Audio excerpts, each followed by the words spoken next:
I haven't really come across in the past. So, what you mentioned earlier when you said targeting certain ailments like hearing, eyesight. Now, when it comes to those exercises and those videos that we referenced earlier, is that kind of the same as you just, as you mentioned with the hands earlier, just drawing energy to that part of the Mm. body, or does it go a little bit deeper than that? It goes deeper than that because we can look at the different energy systems behind, let's say, the eyes, Okay. or the ears. And interestingly enough, the kidneys, we were just talking about them, are related to the sense organ of the ears and hearing. So when we say, okay, let's do a practice that will benefit the ears, we might again target the kidneys, because you can see as hormones decline, as we age, hormones shift, and often people start to lose their ability to hear clearly. And so as you support the kidneys, the hearing improves.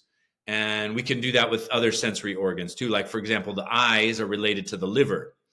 In Chinese medicine, they see these connections. It's more about relationships. In Western medicine, it's really about isolation. So if you have an eye problem, you're not going to go talk to your psychologist about what you're not seeing clearly in your life. Where in Chinese medicine, we would look at inner vision as well as outer vision. We would look about our outlook on life. We would look about how we're seeing things. We can connect things emotionally. How stressed out are you? Will affect our senses and our eyesight. How much alcohol are we drinking? Because when we drink alcohol, it affects the liver, and the liver is an opening to the eyes. That's why when people drink a lot, their eyes turn red. And so you'll see all these different connections in, let's say, a Chinese medicine aspect, because it's holistic, meaning that we're looking at the wholeness of yourself, not just the isolation.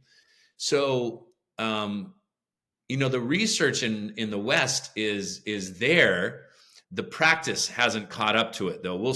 We know that emotional stress creates big problems in our physiology, but your psychologist and your doctor aren't in communication, and we're not working on prevention, and we don't understand how movement and breathing and meditation really creates balance in our emotions, which creates then a positive healing effect in our bodies. And so how we think, how we feel has big influence on our physiology. And so when there's a problem in the body, we don't just look at trying to fix the one symptom. We're going to look at the root cause of the problem and try to untangle it. So usually when you do some acupuncture, your Qigong practice, I hear this over and over again where people come in and they say, you know what, Lee, I got neck pain. I give them a routine to help improve their circulation in their neck. And they tell me, oh man, my neck pain's a whole lot better, but I'm also sleeping better and I have more energy during the day. So the side effects of this kind of medicine are positive. It's this cascade of positive side effects. It's not like those pharmaceutical commercials that you hear where, somebody's taking a medication for depression and it makes their hair fall out and it makes their eyeballs glow green and all kinds of negative side effects. And so that's what I love about this medicine. You come in for one thing and you get treated, but it has these other ripple effects that create a positive healing in other aspects of your life.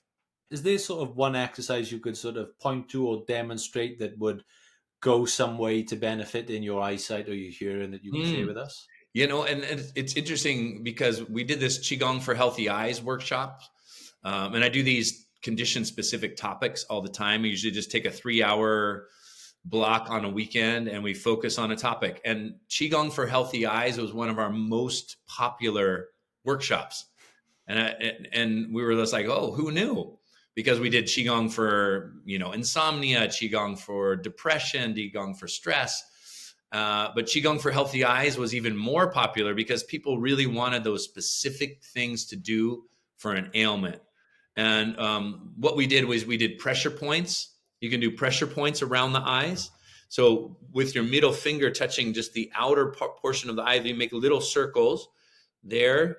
You can make little circles right below the eyes, right over the eyebrows, and you bring a lot of circulation to the eyes through acupressure. Then we could do eye exercises themselves, which is wonderful. Like I love this exercise where you make a big circle with your eyes, looking in a big circle. And what happens usually when you're circling the eyes, you'll notice that the eyes skip over one little area. Let's say the eyes skip over the right upper corner. So what you do is you go back to that upper right corner and you go back and forth around that upper corner to integrate where the muscles maybe are weak or maybe where there's a lack of connection in the nervous system. And this will strengthen the eye. So big circles with the eyes all the way around one way, and then the other, finding little areas where the eyes skip and kind of like a paintbrush stroke going back over them. And then, of course, we do a whole Qigong routine to strengthen the liver and the internal energy. We do a little bit of psychology around vision, some meditation, some healing work, and there's the workshop.